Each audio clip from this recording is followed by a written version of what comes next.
How to get a custom crosshair on PS4.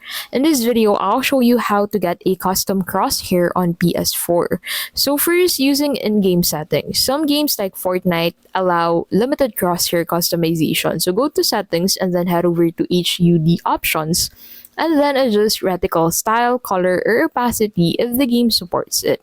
After this, using overlays or stick on crosshairs, purchase a crosshair sticker or static cling decal and place it on your screen.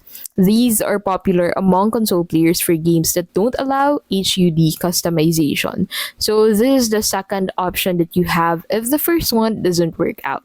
And then if this doesn't work out as well, you can go ahead and proceed with the third option, which is to use external devices. Devices like the Chronos Zen or Strike Back FPS Dominator offer mods that include custom crosshairs.